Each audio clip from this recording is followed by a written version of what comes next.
welcome back to TGTV, and more specifically, ladies and gentlemen, welcome back to a very unpleasant day here in the UK. I believe it is New Year by the time this video goes out, so Happy New Year. If you haven't checked out this gentleman's brand new supercar video, collection video, make sure you go and check that out. But even better than that, there is a BBB episode, a brand new one on the channel right now. It's a first drive in his brand new supercar. There's a workout, and of course, there is burgers. BBB is back for 2023. But today we are at RPM Technic, as you've seen by the preceding footage, because I'm here to see my GT3 RS, which is up on a ramp with some issues identified, a major service, and also some upgrades. So we're going to go in, we're going to have a poke around, we're going to see what these guys have got here. So I'm rushing this because it's absolutely horrendous. It's horrible. Right, let's go in. Right, we're inside RPM Technic here. They're actually closed today, but I've just barged in. They're doing a bit of kind of admin and a couple of handovers, so do excuse the lack of life here. There's usually more going on here, but this is a very, very nice car. I think this is actually waiting to go out. This is the colour scheme. I actually wanted my 997 RS in. I prefer this. That's probably the best colourway they've done, and the red wheels with the red calipers looks absolutely amazing. That is, I believe, sold. I don't know for sure, but we've got these amazing pieces of kit in here. These guys have always got loads of 997s, the best generation, if you ask me. But check out the website anyway, because there's a full room full of cars in there as well. So make sure you check their website out. I'll leave the link below to that, but we'll go through into the service department. Coming through then out of the sales part, we are in the service part now. That is lovely. 991. I think it's Carrera S, Carrera GTS. Steve badge looks amazing just with that 911 badge on there. I think that actually has just been sold. I don't know. We've got a 964 RS left-hand drive there, and that amazing, amazing blue. Through, we've got all sorts of cars in here in varying states of servicing. RPM obviously do Manti stuff here as well. Having fun there, James? Just having a little, lots of different options. So they do Manti conversions here, along with obviously a load of performance-related upgrades, and they have all the official Porsche systems here as well.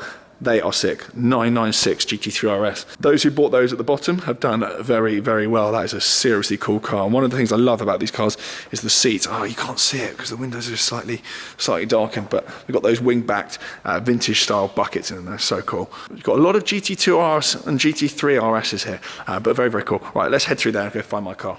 So here we are then. Here is my RS 3.8. I actually love this car, and recently, more so than usual, when people have been asking me, which they always do, what is your favourite car?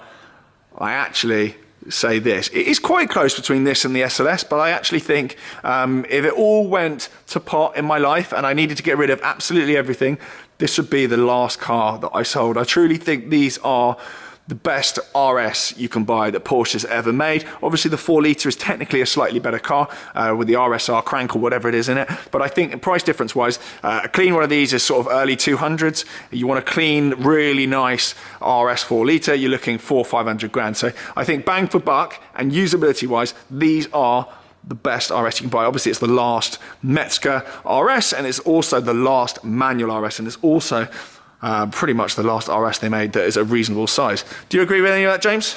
Lots of information there, very informative, Tom. I actually enjoy listening to that because I'm not as knowledgeable as you on the intricacies of the RS models.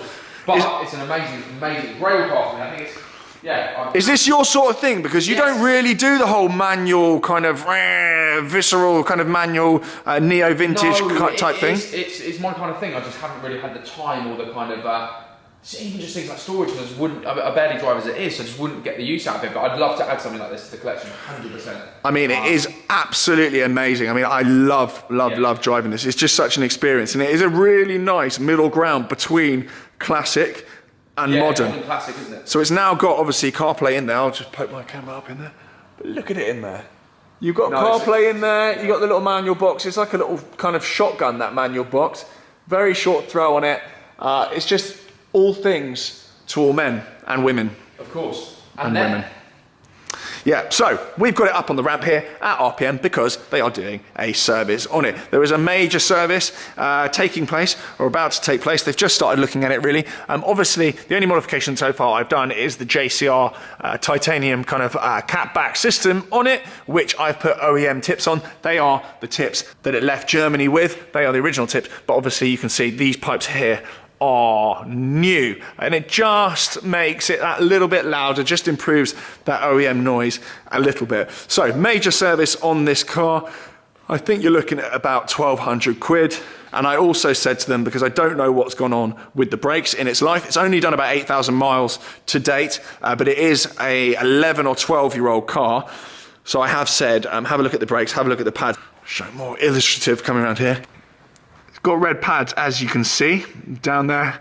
Already a little bit of rust, obviously. The brakes on this are steels. You can get surface transforms, which basically convert these brakes into ceramic brakes, and I think the whole package for that is about 10k. That is something I would look at down the line in due course, but at the moment I'm at low tide, so we're not spending 10 grand on brakes. But I have said, do check the pad, see what's gone on in that, because when I took it to Donington, the pedal did go a little bit long when I was coming up to the hairpin there. I don't even know if you call it a hairpin.